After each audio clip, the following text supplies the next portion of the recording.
You're listening to the AFTERBUZZ TV Network, now the largest new media platform on the web, and your #1 source for after-show entertainment. Very good, King. Johnson. From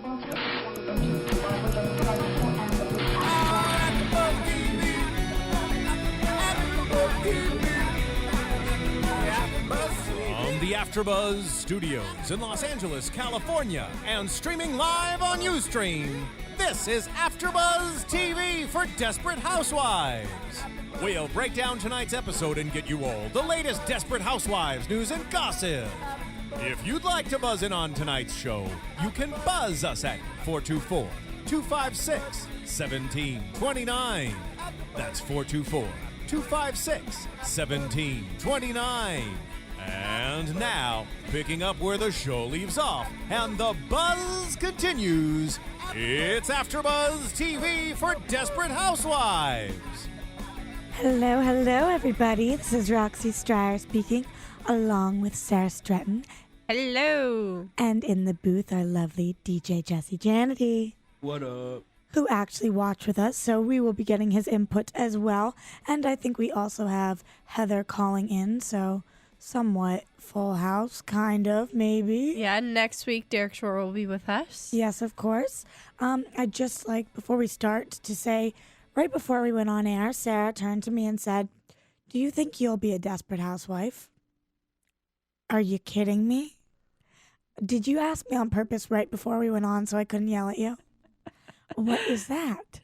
I don't know, it just popped in my head. I was thinking about things, and I know you're not going to be a desperate housewife, actually. No, I will not be a desperate housewife. I will be wonderful, awesome, amazing, non-desperate housewife. What will that make you? Not housewife at all, actually, just wife. That will make me, well, I don't know.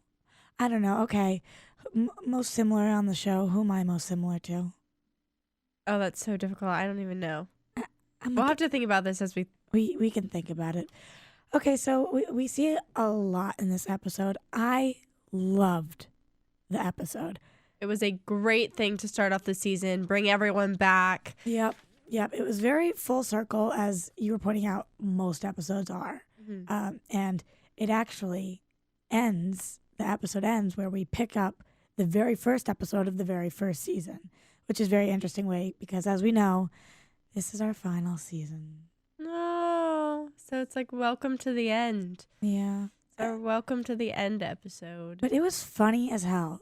This episode had me with shivers from the first scene and then laughing my ass off at the very end. They did they did great mix of just like the laughs mixed with anxiety, mixed for like what is going to happen next. Right. And they sandwiched it all to leave you with a really happy feeling, but some really questionable situations. Mm-hmm.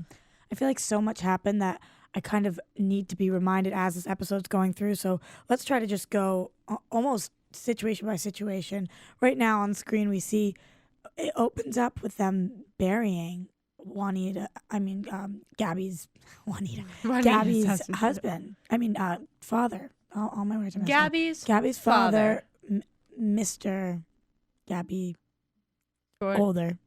Whatever. I don't think we ever even learned his name. I don't think we learned it. It's just Gabby's dad. The creepy dad. Who was abusive and stalking her. Molested her as a child. Yeah. And then came back to stalk her. And then we got the impression at the end of last season that he was going to take advantage of her again. At this point, Carlos hit him on the head with the candlestick. Right. We were left with him dead on the floor. No, dead in the box. Oh, yes. Because people had come over for dinner. Yes, dead in the trunk. Yep.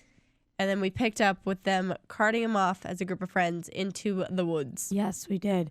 And then we see them make a pact that they're not going to tell anybody. Well, the phone rings in the grave. His phone rings and one of them yells at the other saying, "I thought you checked his pockets. Oh my God, this is going to get back to us." They have a little conversation about it and they figure out that they're not going to tell anybody what's happened. Mm-hmm. They're going to dig all the dirt back in and let the grass grow over. Sarah, do you want to put in your 2 cents about the grass? I just have to put in the 2 cents real quick. The CGI on the grass as it grew, like they showed twice, is horrible. It's literally like someone drew some little lines of like green highlighter marker like on top of the brown. And so unnecessary. Why? Why did they do that? Why didn't they It's just so easy. Just film another plot of grass. use fake grass, film another plot? Why? Film it before you dig it. Lazy? Not thinking. Not thinking. Not knowing where the episode was going to go when they actually like put all the dialogue together. But whatever, not that big of a deal. That was my least favorite part of the episode. So to say that is a big sign. So we see them make this pact, and then the rest of the episode, as it unfolds, we see what a secret does to a group of friends. And what it does to an individual. And what it does to an individual, and how a real secret like that can really tear away at somebody. In all different ways. And they really took each woman and each woman's relationship and took almost every way that you can deal with a situation and applied it. It's completely a concept that any person can relate to, what a secret will do. And no, you don't have to have had murdered somebody or be an accessory to murder, but anybody who's ever had a secret knows what it does to you at night, what it does to you in the morning, what it does to your best friend at night, what it does to your best friend in the morning.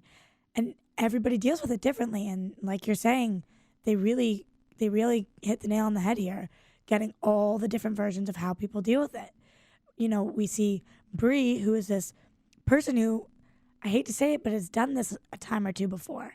Maybe not this exact situation, but she has skeletons in the closet. She's buried, and she has done things she's not proud of. And she knows how to get it done.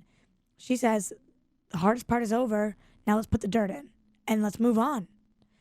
However, she does at the end. Throughout the episode, I thought she kind of has these little snappy moments, which honestly seemed a little fake to me, where she'd be with the detective and he would be like, oh, I found a dead body. And she'd be like, oh, drop the kitchen, drop the chicken. Yeah. What am I doing? Oh, really? Oh, what do you mean? Oh, you don't have to worry about that. Oh, stop. And it's like that really like hyper, like, what is wrong with you? You are not normal. Yeah. And so she did that throughout the episode. So she was really composed at the dig site, like stone cold, scary, murderous face. I mean, shivers. I was sitting there. Oh my God.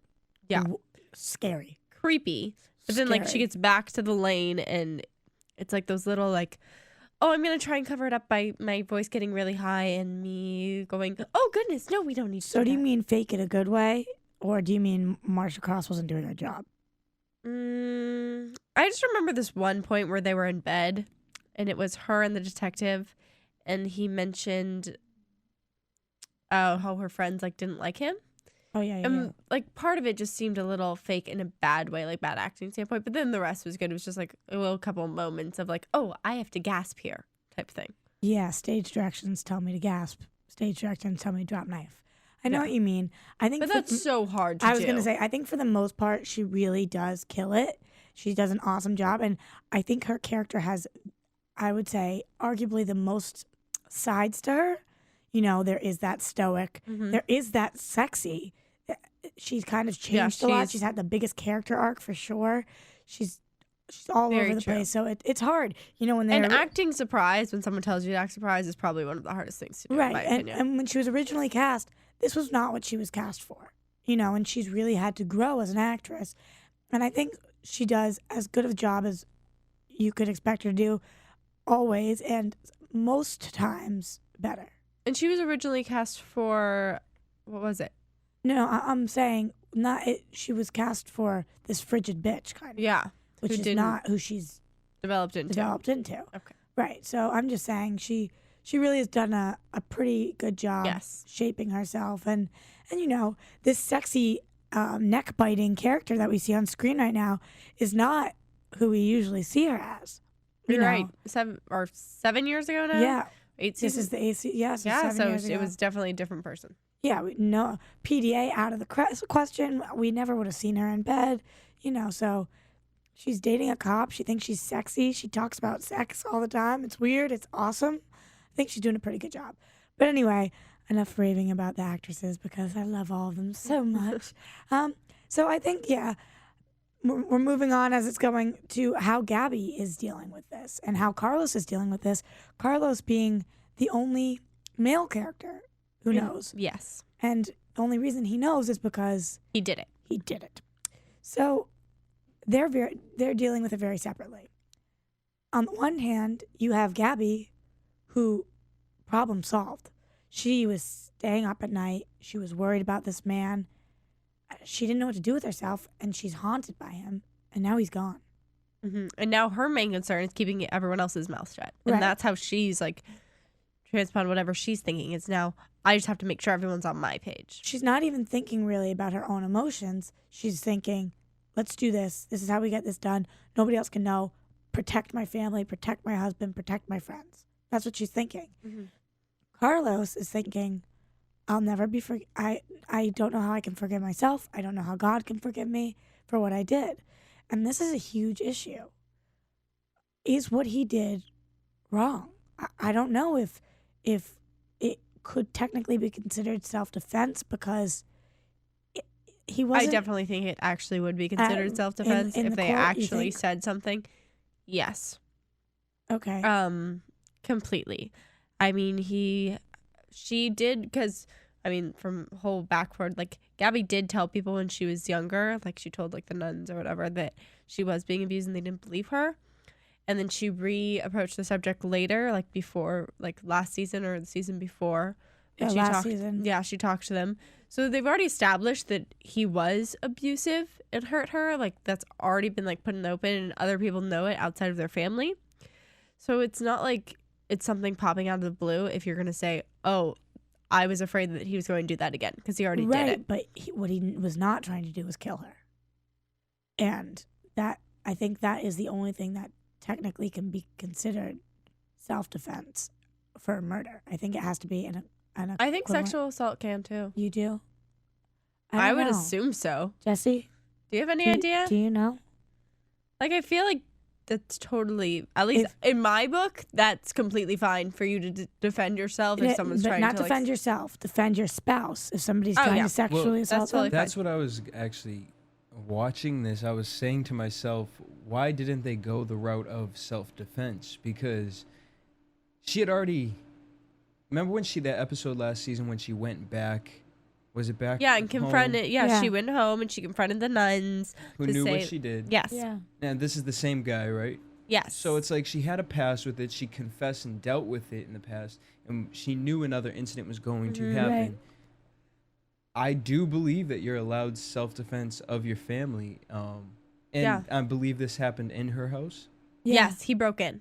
Are you like Like that's breaking and entering. So I actually wanted to ask you guys this while we were watching, but we were like, there was no time to because this episode was amazingly written. Yeah. But like, why didn't that pop in their head, or why didn't they go about that? Why? We questioned this last season at the finale, and basically, like, they convinced themselves that, what was it? They were having, like, the dinner party. Well, Carlos has been to jail before. Yes. And I think that they just weren't sure. They weren't sure if it would be. Yeah, and then considered- they, like, went on, and then, like, they made the whole comment at the grave site, which was, oh, well, how can we explain shoving him in a trunk and going on and eating Right. cheesecake and then bringing him out here? And so, but I think it got a little glossed over last season with, oh, he's going to go to jail or what's going to happen. Like, because they have witnesses, and I think it would have been completely plausible. The only thing that they said, I think Susan said last season after he murdered him and she walked in, she said, I'm sure you'll be fine. We'll call it self-defense. And Bree says, we don't know if that's possible. We don't know if that's what they'll say. And that was all Desperate Housewives did to explain why it wasn't self-defense. I mean, it was in the moment, and for her character to go back and say, you know what, we could find this nun and have her confess. That's like, Yeah, it's obviously a lot of thinking, a lot of emotion, like, which definitely happens. Definitely. But for me, it wasn't enough. It wasn't enough of an explanation. It works because it's TV. And okay, I'll buy it. I'll buy it. But I wanted a little more. Like, Carlos had a history or something. At least at this point, it's like what I'm at least is like you just kind of accept it and go where they go from now.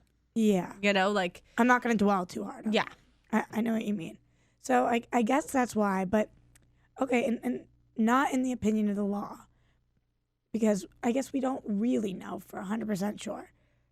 In our opinion, is murdering somebody who is horrible and trying to sexually abuse your wife acceptable. Yes. Yeah. Well, I don't know if you'd have to like absolutely murder them, but if you like tried to defend them, like you like say you hit them over the head with something just to try and get them off, like yeah, I think that's completely acceptable. Carlos was way younger than Gabby's dad, way stronger. There are a million things he could have done to pull him off of Gabby. True. But instead, he grabbed an object, assault with a deadly weapon, and hit him. Was that just because first thing he thought was, my wife is getting assaulted, what do I do, and grab something? Or do you think he thought, I'm going to kill this guy? I think you kind of just react to the moment. I mean, if it was a real situation, like, or like real life, like you never know what the person has. Like they could have a knife, they could have a gun, whatever. I think you just try and do the best you can to like help the people you love.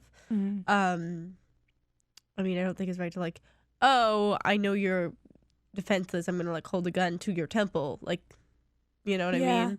But to do whatever you can, like in the heat of the moment, I just feel like that's kind of like forgivable, and I feel like it's completely acceptable to stand up for the people who are going to be wronged and who you care Right. about. And then eventually we see Gabby turn to Carlos and say, you know what, you took away a life, but you absolutely saved one too. True. And that's valid. I want to ask you guys this, Yeah. as far as friendship goes. Do you feel it was right of Carlos and Gaby? Gaby, do you feel that it was right for Friends to get involved? for them to have allowed it to get this deep? Like, do you hold them accountable for anything as far as that goes? Because it's almost like it's ripping these people apart. And I understand, Gaby keeps saying, think of me, my family, my husband. He was doing it to protect her. And that I totally understand. I totally get that part of it. Right. But I mean, to the point of like, now we're taking a car, we're touching all these different things. We're just building up a case even Against worse. Where them. now, Yeah. how are you even going to try to promote that it was... Well, it's just that slippery slope. The moment you decide not at that first second to report it, you just start going down that road where every single thing you do is a planned action. Well, I agree in some senses, but what was not in the control of Gabby and Carlos was that their friends walked into the house because there was a dinner party. So the friends knew that Carlos killed them. But what Gabby and Carlos did pull all the friends along for was the actual process of what happens next. But Bree kind of volunteered that. Yeah.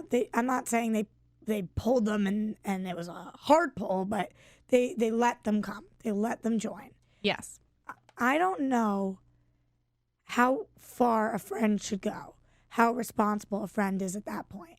When I agree with you that I don't think that Carlos was in the wrong. So as a friend, how far do I go? I don't really know. I guess I'm just rephrasing Jesse's question. And I go back to the same answer, because then you get the exact same situation, because it's all about that first step. So when Bree said, let's go do this, and all of them went and dragged the body out, they already put themselves in a bad position. Right. Because from that point on... Should they have done that? No, if they were smart about this, they should have gone to the police. They didn't do anything wrong. If Gabby and Carlos said, this is what we're doing, should the girls have said, okay, let's help? Or should they have said, okay, we're going to close our eyes, walk out, distract everybody else, come back, do your thing? I think they should have just been like... I mean, if they knew that their friends weren't going to tell... Right. And they agreed not to tell. I mean, that's doing something, but it's not horrible, I guess. Yeah. I don't think it's as bad. I don't think it puts them as bad of a position as dragging the body out. So if they just went, we're going to leave, and just walked out. Right. And they could definitely say, like, we don't know what happened. So you don't think that it was the friend's responsibility to help carry out the burial? No. But it was their responsibility to not tell anybody? I understand that. Is that where you were going, sir? Like, kind of. It's like just like the whole thing. Like, if I was in the situation, if like I had like my whole thing, I would have been like, tell your friends to tell the police. Like, don't. But if I had to choose between, if my options are don't say anything, and go drag the body out, I say don't say anything. Yeah. If my options are convince them to tell the police, don't say anything and drag the body out, I say convince them to tell the police. Right. In this situation, because it's like they didn't do anything wrong. I have to say, as much as I agree that is the full responsibility of the friend, that the friend does not make a friend any better or any worse for how far they go past not saying anything. I don't know what I would do. I feel like I'm the kind of person who gets very carried away with things, and I want to help everybody all the time. And watching that situation, I don't know if I would be able to remove myself. If they said, we're going to go drive to this place and bury him, whatever. I don't know if I'd be able to say, okay, just don't tell me. I don't want to hear. Most people would feel just as much guilt not even knowing. Yeah, that's what I'm saying. So I don't know how far responsibility versus what I would do versus what you should do in that situation. It's hard. It was a good, solid question. You go, Thanks, Jesse. Thank Jesse. you. Look at over there. It's like the new philosopher of AFTERBUZZ. No, I want to say, because watching this, I mean, I watched this with you guys last season, Mm-hmm. and it was entertaining. And so to know parts of the story and putting the pieces together, to watch this episode, I personally just think I've never seen past seasons, but I just think from last season to this season, the writing Oh, yeah. was incredible this tonight. I think. Oh, keep going, Jesse. Well, I'm just gonna say it was just so seamless.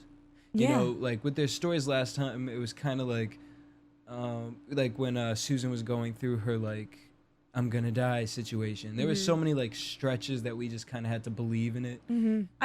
It was so there was that, but it was seamless. Yeah. Yeah, I think that part of that also does come from, like, at the end of last season, they didn't know where the show was headed. Right. They didn't know if they were going to have to tie everything up right away or if they were going to have 3 seasons to carry it out.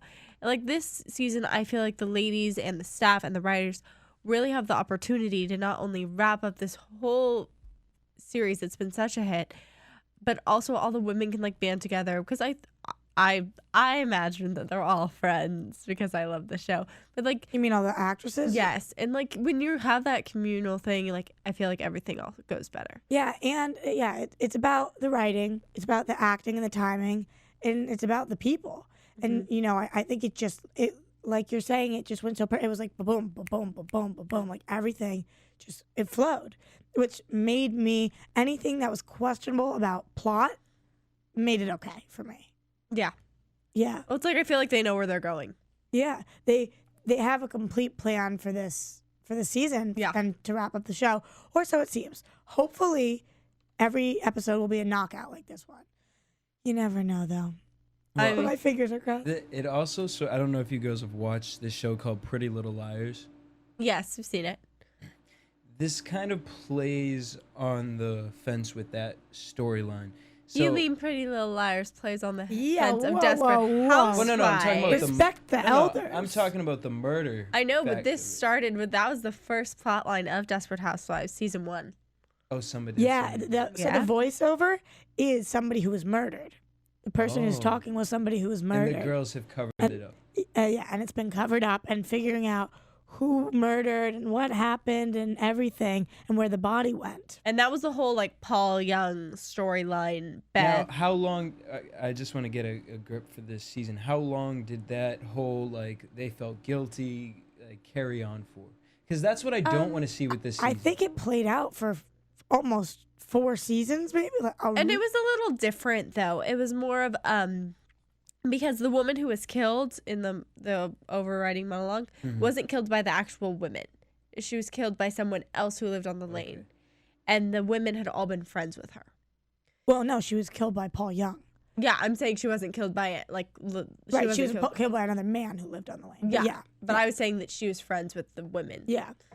So that's a little different. But Desperate Housewives have always had the murders in their shows. So we had it first. All right, so I'll give it to Desperate Housewives. But what I don't want to see that irks me with Pretty Little Liars, and I'm probably gonna get so much hate mail for that, is the fact I don't want to see. I don't want to see like someone's like stalking the girls now, and we're getting notes and we're getting death threats and. Yeah, you eventually want to see acceptance of what they've done and how to move on from there. Well, and here's the thing. I mean, ideally, because you love the girls, you don't want anything bad to happen to them. But the way they played this episode with the funny and the anxiety, it's almost like I don't know where they could really take this. Yeah. They really might just say, you know what? Let's just really like take this show on a twist. That's what I was thinking. We know this is the last season, so nobody has to come back. None of these characters have to come back. They could really do whatever the hell they want, kill whoever they wanted, send whoever they want to jail, have people flee the country. They could do whatever. I think they're just all not going to live on Wisteria Lane at the end. Yeah. They all have to move. There is no more Wisteria Lane. A big bomb goes off, the world ends. Maybe. That one. I'm picking Oh, but now we're option- getting into predictions. No, okay, so before we get too far behind what's going on. So we saw, we have a new neighbor. We do have a new neighbor. Whose name we did not learn this episode. Whose accent is what country? I don't know. He's sort of sexy. Sort of. When he first walked up, I thought he was like Latin or something. And then he's like... And then he sounded like Turkish. and then he had like blue eyes and I was like, are you from like... It was weird. Yeah, Well, I felt you. He's actually from the TV show V, which I Right, I love watched. that I show. love V. And I like his character on that. I actually think he's more attractive. Does on he have that the show. same accent? Way more attractive. No. He has a different accent. Different. That's why when he came on and he started speaking, I was like, oh, Yeah. I don't So I think know. it was like a fake. It sounded almost like a fake Australian accent. Yeah, it was weird. Yeah, but there was like a weird, then like Eastern European slipped. Yeah. I didn't know. But yeah, he is a weird guy, but he's a weird guy who they're trying to make sexy, who rejects Renee. And had a great entrance to the show. I just want to say that real Yeah. quick. The way he was introduced was they were like, "Ooh, new neighbor, nice car.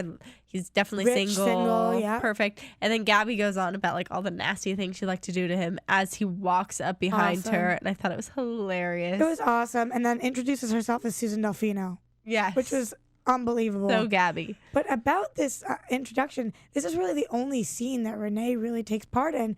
And I noticed that I thought that this season they were going to put her into the intro, and they didn't. So they're not considering her one of the girls. She's not part of the pact. She wasn't at the burial. She doesn't know about the murder. She is the outcast on the lane. Yeah, she made it exactly. She made it into 2 scenes. Yeah. The first one, all the ladies were part of. And the second one was her trying to seduce this new man. Yeah. And it failed, and Lynette was in the background. Yeah.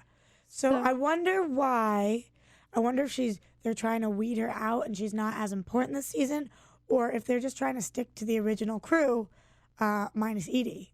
Yeah, that's what I was thinking, kind of. That they're just trying to keep it back. Because I know if anybody watches Entourage, this last season, we added a new person who is Scott Lavin, who was thrown in the mix with all these guys.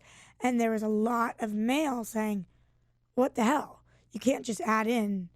I mean, he wasn't added this season, he was added last season, but became huge this season, involved. And everybody's like, what the hell? We don't want that. We want the original crew. Mm-hmm. And I'm kind of happy they didn't completely add Renee into this mix. Yeah, because she is a great asset to the show. Oh, she's great. But when I do think of the ladies, personally, in my own mind, like, she's not part of the crew. Yeah. And they've embraced her, but she hasn't made it to the level where she deserves to know the secret. Mm-hmm. Agreed. And they didn't tell her. So, and they didn't add her to the intro. And that does leave possibilities as well that one of the ladies on the lane doesn't know. And how she feels if she finds out. And wasn't Yes. included. And blah, blah, blah. And what her reaction is and all of that. Right. But this Renee tangent originally started with the neighbor. So, new neighbor. Why are they doing that? Why are we introducing a new guy onto the lane? Is this a new potential love interest for Lynette? I guess that's kind of predictions, but I don't really know. I don't know. I was a little confused with just the housing situations going on the lane. I mean, he obviously got a new house, which is whose house? I don't know because we have Tom Scavo not In living some home. attic. It looked like a barn. I wasn't really sure. It's blue. It was blue. You've got I'm just Susan. You've got Susan back in her house, which was Paul's house. So Paul's gone. Then who else's house? How big is this lane? I don't know. But who left? I'm trying to think who left. Do you remember the couple? Not the couple. The people who came on, and they were hiding somebody in their garage. Yeah. The blue house, I think, was that house, but I don't know who moved in after that. I don't know. They have to give me some geography pointers. I want to know who's staying with who and whose house is what, because I'm a little confused. We needed a little description on the bottom of the screen. And I'm just throwing it out there for what I do remember. I had mentioned to you guys maybe her husband is living with the older couple, in which there's 2 sons Taking over their land. But Yeah. the sons at least had rooms while they lived there. Tom's That's like up true. in the attic on like a couch. But the only thing that I did think about that, and the attic has a separate entrance though, so True. it's almost like he doesn't have to disturb them. Very true. Yeah. That's the only thing I could kind of. Yeah, I don't know. I was confused about that. I didn't really care that much in the first episode that they explain it all, but as we go on, I think they're going to need to explain what's going on. Agreed. But so we got the new guy last season who was the detective. Right. And so in this season we've got Bachelor with the giant fish Whose name we have yet to learn. with the weird accent. With the weird accent. So yeah, Interesting. We'll call him Weird Accent For now. for now. We'll figure it out. Okay, but so speaking of who we had last season, we get this new detective who has caused quite a bit of issues for Bree and Gaby and the stick shift car. So we find out that the new detective, his name is Detective Vance. Yes. Detective Vance. Figures out some murder mystery because of the person who's murdered's car, Who had a bunch of tickets on it, so obviously it hadn't been touched in a while. which was very clever of the writers. That was clever. I was not thinking about that at all. That's why I'm not a writer. Anyway, so we see him telling Bree the story. Light bulb goes off in Bree's head that they don't know where Gabby's dad's car is. They're walking down the street. They're using the clicker. They find the car. It's got flyers on it. It's dusty. They're like, okay, we got to take this car and drive it and put it in a bad part of town. It's a stick shift car. Gaby says one time she drove one in college when she was drunk. She's not driving it very well, and boom. I have a question. Have you ever driven a stick shift car? No. Jesse, have you ever? Is it that hard? Yes. Okay. If you don't know what you're doing, okay, that's like a little. That was a little much. Okay. Because you would go a little bit further. Because I've never driven a stick shift, and I was like, But is that what Yeah, would you would happen to only, me? that would only happen when you were trying to change gears, which Yeah, and she would probably like strip the gears. yeah, But it is difficult because you have to do like 3 things at the same time. Gotcha. Sorry, that was like a logistic question, but I was like sitting there wondering, like, how difficult is it? Well, I've been in cars with people who are driving stick who are trying to learn, and you stall out all the time like that. But I mean, obviously it's exaggerated, but Yeah. I could not just get in a car and drive stick. Yeah, I don't expect that. I just like, really 2 inches? So Yeah. it was an exaggeration. Yeah. Great. So continue. So anyway, we end up with the detective trying to be a good guy, offering to drive the car, and they're going to Aunt Sally's. Shelly. I think it was Shelly. I think it was Shelly. Aunt Shelly's. Something. She's fake anyway, so her name doesn't matter. Yeah, but they're going to some aunts, and It's completely made up. made up. Luckily, or unluckily, Ironically, Gaby gets out of the car because she pretends to be chewing tobacco and needs to vomit. And the detective gets out to help her, and Bree's sitting in the car, and the car gets stolen. yeah, some guy comes in, holds down's like, get out. Yeah. Bree's like, oh, I love you. I want to kiss you. He's like, what the heck? The car gets stolen, and Bree claims that the aunt was walking by and took the car. Well, as unrealistic as this moment was, Oh my God, were the three of us laughing? It was so funny. It was a great scene. This was the scene, I think, where Jesse, you actually said, I felt so anxious and it was hilarious at the same time. Because yes, it was unbelievable, but it was so funny and so well played that I didn't care at all. I can 100% deal with ridiculous if it's incredible ridiculous. Yes. If it's, what is that for ridiculous? No. But that scene, Great. unbelievable. I really liked it, but I'm wondering logistically how that's going to play out. I mean, I think it was a smart move for her to say that it was Shelley versus saying that it was Oh, yeah, someone. because he would have gone to hunt. Because then he hunt would have them gone down. after him. So, yeah, that was smart. They have a lot of loose ends. I'm sure we'll get to in predictions where I'll bring them up. But this definitely could be one of those. Yeah, definitely. The person I feel like we haven't really talked that much about is how Susan's dealing with this whole thing. Also Lynette and Tom in a little bit. How Susan's dealing with this whole thing and how it's affecting her marriage because it's a secret between them. Yeah. We really see it come out with the burial of the hamster cupcake. Yeah. Sorry, this kind of bothered me. I totally get that. They recently, and last season, they've just been portraying Susan as like the innocent little lamb who like got sick and she's the one struggling the most with the guilt and it's breaking her down and she can't talk to any of the other women and it's ruining her marriage. I get it.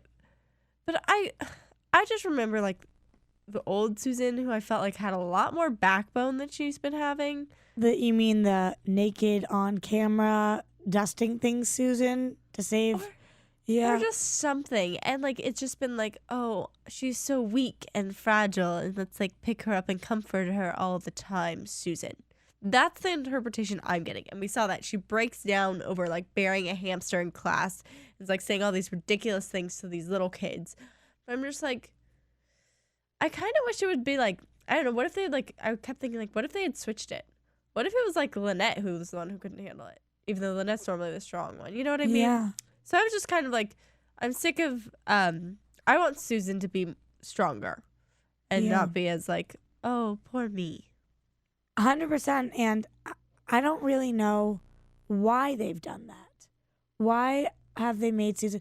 If you take all these women from the beginning and now look at them, like Bree's changed. I totally see the reason. Or Gabby's changed. Or the Lynette and Tom have changed.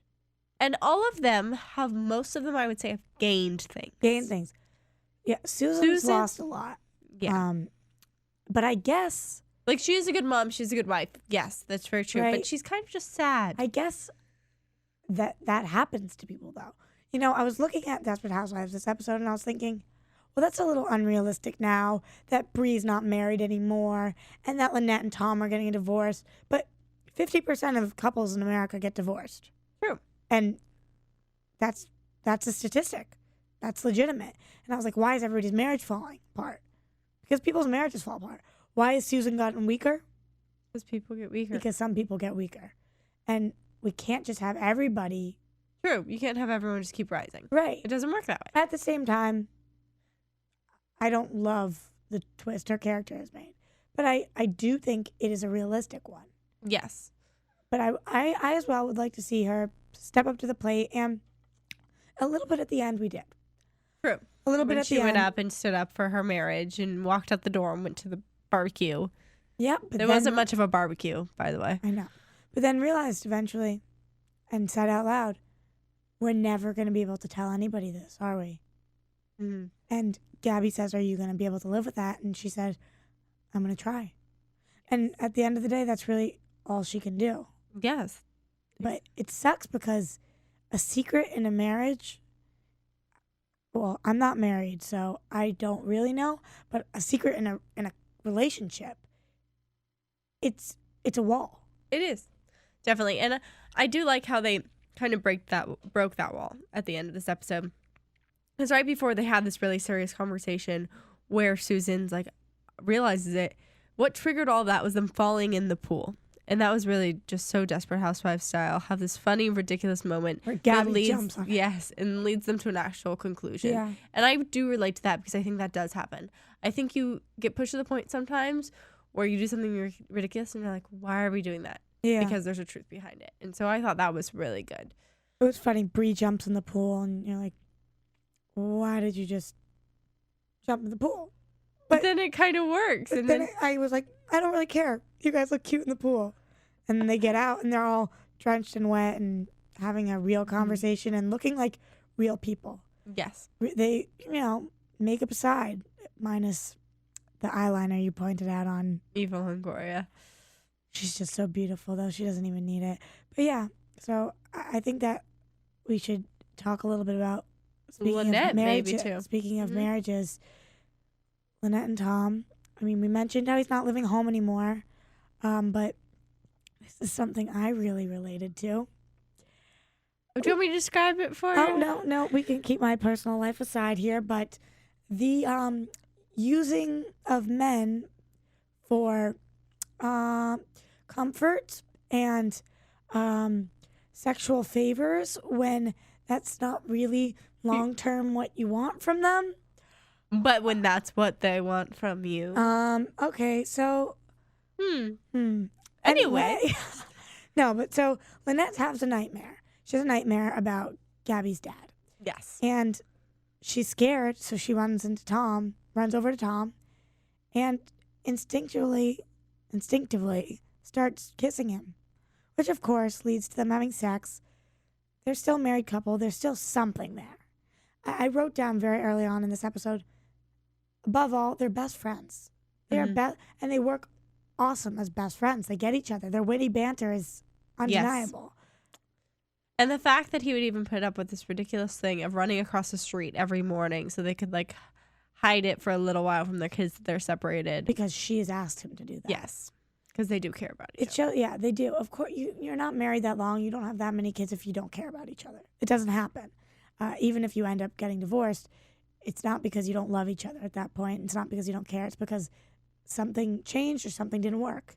And in this case, I don't believe that what changed is better now. It was that Tom, it was a power struggle. Tom was working all the time. Lynette was used to being on top. They both, it's a constant battle. And The relationship was all fighting. and I don't think that was going to get better.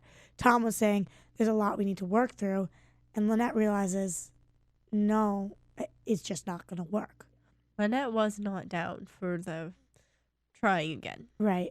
And I'm not sure where that will go. And we can talk about that in predictions also. But is it fair that she did that? It was a slip up. And you kind of see the guilt in her face at the end. Oh, we're getting to the scene right now on screen where she comes running over. But yeah, you see her face and he's saying we can work on this. And her face is just, In this situation, I pity Tom. You do. I do. Like, he was like excited. Like, he didn't ignite this. He didn't really ask for it. And he went for it because he thought it meant something else. Right. So I do pity him. Am do I too. like, Lynette, you're the worst person in the world? No. You were married for forever. Things happen. No, you're not the worst person in the world. But in the situation, I pity Tom. I totally agree. I feel really bad for him. His feelings are getting toyed with, but that was so not her intentions. That doesn't justify it at all. It just says she's not a bad person. She did something that was not The only thing you could say, though, is that she didn't think about how he felt. She wasn't thinking about him at all. She was, Which it is was selfish. yeah, exactly. And there is some fault in there. Right. And that's where the pity comes from, is that he wasn't being selfish and she was. So it hurts him. But the best part of that is one time I think it needed to happen. Agreed. Because he was never going to move past it and she was never going to let him go. Yeah. And now there's certain things. It was mutual at the end, deciding to tell the kids. He brought it up, but she went with it. Yeah, it was kind of, I felt like a little bit that like she heard him enough that he could realize. Yeah, There was a tinge of that, like, oh, if you're really going to do this to me, we can move on. And they did sit down the kids, and that's how they left the note. Well, they sat down two-fifths of the kids. Yeah, I mean, I don't need them to grab the baby from upstairs, but call the other ones? The other two sons? I mean, at least, I don't know. Yeah. Strange. But at least they're doing it. And I think that is good. I think that's good too. Hard. It's really hard. Can't even imagine. Unfortunately, right before school, not the best timing. But how long do you push something like that off for? And they mentioned that in the episode. There really is no good timing. They mentioned barbecue this week, basketball game the next week. It's always going to be a bad time for bad news. So. Yeah, 100%. And I don't know because I'm not a parent who's getting divorced, but that it's really hard to pick a time. But I know as a kid, I could say that about any time. Oh, why did you say that? Tell me at the worst time. We're so busy. We always have stuff going on. You got to suck it up and do it. Yes. It doesn't make it any better depending on when you tell somebody. So, yeah. And I really don't know where they're going to go with their relationship. I do know that I miss them as a couple, though. Yes. I do. Because as I'm saying, which shows that they were a good couple because of the best friends thing. Right. And that the time that they spent together was worth it. Because they did work for years. They worked. And they did have kids. And that's worth it. But it just sucks now. I'm getting emotional about it. Maybe we should, I think we need to move on to a commercial. That's you, Jesse. Jesse. Want to find out what the AFTERBUZZ is about? Janice is a drama queen. This is the divide that is going to carry the series. Give us a call. 424-256-1729. 424-256-1729. It's television, and they want it to be as dramatic as possible. I mean, it's Shakespearean. You never know what goes on behind closed doors. Find out why AFTERBUZZ TV is the #1 source for after-show content. Now, in the eyes of Jimmy, Nucky is a villain. 424-256-1729. 424-256-1729. I mean, who would you guys rather hear that from? Your husband or your best friend? The wig! The wig will come out. When the TV show is over, get your AFTERBUZZ on. Moving into predictions. That was my prediction sound. Again, Jesse, that's you. So realistic. Now, your AFTERBUZZ TV predictions. Okay, so Should we start with relationships or crime drama? okay, I'm gonna just say overall relationships, I guess. But I really don't know what to predict. I need you to carry me right now, and Let's see. and I'll build off of you. I think Bree and the detective are actually going to go good. They're gonna go well. Yes. I think that's going to be like a good one for her. New guy on the block. I think he's going to, I think Renee's going to make like a mission to like get him in bed, and then he's going to find someone else, which makes I think he's going with Lynette. definitely a possibility. Gabby and Carlos. Do you see them staying strong? Oh yeah, definitely. I think that it was a really touching moment at the end of the episode where she said that to him, that what he did was okay. Yes. I think they're a great couple. I don't think anybody else could put up with her crap the way he does. I don't think people could put up with his crap the way she does. I think they're, And I'm going to phrase my next question this way. How soon do you think Mike's going to find out about the murder? I think it's actually going to come out of Carlos's mouth. And that's going to be really difficult between him and Susan, because I think Carlos is going to really need a friend, a guy to talk to. And he obviously can't go detective. Yeah. I think that's what's going to happen. I would predict probably in 6 to 10 episodes. Do you think that Tom is ever going to find out? I think everybody's going to find out. Okay. And then about the crime one, this is my thing. I think that there are going to be 2 things that could be hints. One, the cell phone. It said home. It rang in the grave. Obviously, I think it has something to do. You don't just put that in a scene for no reason, in my opinion. Yeah. So, and I think it's also interesting that they read off that it said home. Because, like, it's Gabby's father. Who's home? Exactly. Like, who is it? Like, is he still with her mom? And why didn't Gabby say, like, what does home mean to her? Does he have a new family? Does she know who they are? Yeah. So that's a really big one. Also, the car. I mean, or do we think we're done with that? No way. No, that was a setup. Yeah, definitely a setup. I mean, like I was predicting before, I think that the car's going to get found. The guy who stole it's going to get found. He's going to be charged with murder, probably by Bree's detective, and the women are going to have to decide whether to come clean or not. Wait, but then if that's the case, which I would... Wait, you said who's going to get charged with it? Carlos? No, or the guy who stole the guy who stole the car. Well, because I was going to say, how are they going to explain Aunt Shelley? Yeah, they're not going to be able to. They're going to... I don't know... Maybe they'll say that the car was stolen from Aunt Shelley. I don't think that's the route they'll go, though. I think they'll come clean. Yeah, I definitely see this being a bomb on Wisteria Lane. Yeah. But I also want to say this to you guys. Throw this out there. The new guy on the block. Mm-hmm. Now, What about him? You guys are rooting for... You guys love Lynette and Tom. I don't know if I think Lynette and Tom should end up together. Be married, but I loved them as a couple at the beginning. I don't know if they are fit together anymore. I really don't know. And if they don't fit together anymore, we'll have to see them a little more interact, then I would like to see Lynette with somebody. Because I was going to say, watching them like run back and forth like in the morning, it was really cute. She hit her foot on the thing. Yeah. It was like they have fun, goofy They're best friends. They're best friends. So I'm wondering if they have a breakup and Lynette goes, because the guy goes with someone else and he gets jealous. Well, no. Or she realizes the new guy on the block. He seems like he's like a really decent, nice guy. Yeah. And I wonder, because there have been times where in real life I know girls they go in their breakup, they go with the guy who's really nice. He's everything that you could ever want. But it just isn't. Yeah.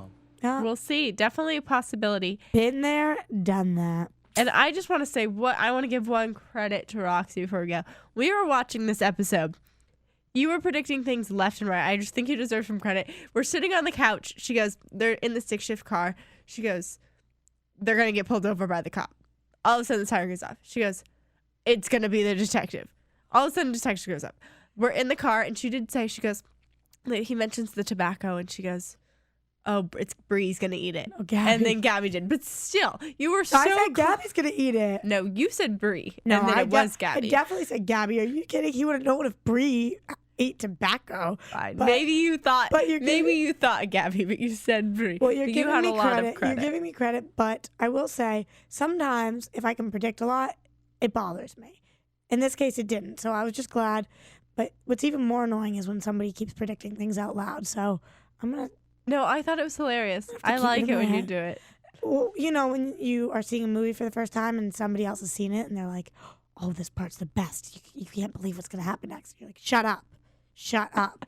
It's kind of like that. But I'll try to keep my mouth shut. All right. We'll save it for predictions at the end. So predictions, the only thing I think we haven't really covered are the predictions that we saw for next week. We see a note in Bree's mailbox saying, I know what you did. It makes me sick. I'm going to tell, which is how this show opens. And it's a note to Paul Young about killing Mary Alice. And we believe, if memory serves correct, that it was the original note was from Felicia, who is Beth's mom, who was in last season. Who's Mary Alice's sister. Yes. We will 100% be sure next week. I'm going to go back and watch that episode, but that's what I'm saying about this full circle. It's the sandwich effect. They do it episode by episode, season by season, and they're doing it and series it works by series. It's great. And they don't need to change it, and it works. And every time they begin the episode with the voiceover, and I go, huh, why did they just say that? They end it, and it clicks. And I'm like, oh, got it. Always. Same thing with the note. So now we have to figure out who this one's from. Yeah, it seems. Who knows? Could it be from the same person? Maybe not. How about Renee? I don't. She was acting so normal with the girls all week. I don't think she would do that to Bree. Not to mention, I feel like she's such a blabbermouth that she would talk to them and not to like the police or anything. Considering the words, I believe that it is probably from the same person. And it's also someone who at least knew about the note in the first place. However, I don't really remember what happened with all of those characters, where like with Paul and with Felicia and where everybody is. So I need to go back and recap. We think Felicia's out, right? She's out and about. But she ran away and remember she had something. We'll have to in her basement. look up her again. Next week we'll come back with for sure predictions and a little more knowledge on all of this. On the past note and on where they're located. Yeah, but we also see Carlos, who is suffering with a little bit of ED. For those of you who have never heard of that, erectile dysfunction. It actually came up in a conversation I was having earlier today, and somebody hadn't heard of it, so I'm just going to throw it out there. Or that's what we're assuming. And Gabby turns and says, "Oh, don't worry, honey. It happens to everybody." And he looks mortified. And then we proceed to see a stripper pole. And then, we proceed to see Gabby taking stripper lessons, pretending to be born in 92. I was born in 91, and I'm 20, so this person's 19. Gabby, you look young. You don't look 19. No, you don't. And I don't think you want to look 19. Oh, no. That would be weird. That would be really weird. Look your age and rock it. You look sexy. But usually, a lot of times, ED can come from feeling so stressed and all the time. And you can just look at these ads that are playing if you're watching us seeing Victoria's Secret ads on things. Yeah, I mean, no. Look at your wife. She's gorgeous, and that's not usually the problem. So, yes, true. So I feel bad when secrets start to affect. In all seriousness, it sucks if something starts to affect your sexual life. That shouldn't be affecting it, but they're gonna have to deal with it. And they'll have a fun, quirky way to do it. So that's good. It'll add some funny with some serious. We also saw Susan getting arrested, but for kicking over a motorcycle or something, or hitting a motorcycle. I didn't really understand for what. Hopefully that will mean we see the edgier Susan a little more. Or maybe it's just going to mean that everyone thinks she got arrested because she admitted something, when it really all it was a car accident, and then someone blabs to someone for when they totally didn't need to. Yeah, I don't know. I think that they gave us a lot this episode, as opposed to a lot of season premieres. This one was awesome and gave us a lot, but I don't really know where we're going. We're going good places. Oh, yeah. Definitely. Oh, we will be back here next week doing the same thing, watching the same thing. Jesse, for the first time tonight on Time with Your Cue. Woo! Nice job, Jesse. Just kidding. You're the best, Jesse, with good input and good questions. Oh, anyway, next week we will be here. You guys better be here. I'm going to cry now thinking about Tom and Lynette. I can't think about anything else but relationships. You have to hold on for 1 minute. I know. Seriously, I'm really interested to see what happens. No, it's going to be great. It's gonna we'll be have good. more people next week. Oh, yeah. Jesse, we have everybody coming next week? Yes, maybe. I believe we have Derek and Heather coming. Woohoo. The whole gang's back together. It'd be awesome. interesting to get Derek's take on this. Yeah, Derek definitely. Because he's been a fan since. He is. Yeah, we're super fans here, so we think it's going to go well. We hope it's going to go well. I'm sure it will go well. See you next week, everybody. From producers Kevin Undergaro and Phil Svitek, engineer DJ Jesse Janity, and the entire AfterBuzz TV staff, we would like to thank you for listening to the AfterBuzz TV network.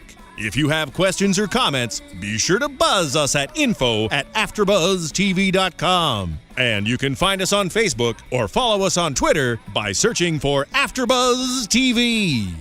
Buzz you later. The views expressed herein are those of the hosts only and do not necessarily reflect the views of AfterBuzz TV or its owners or principal.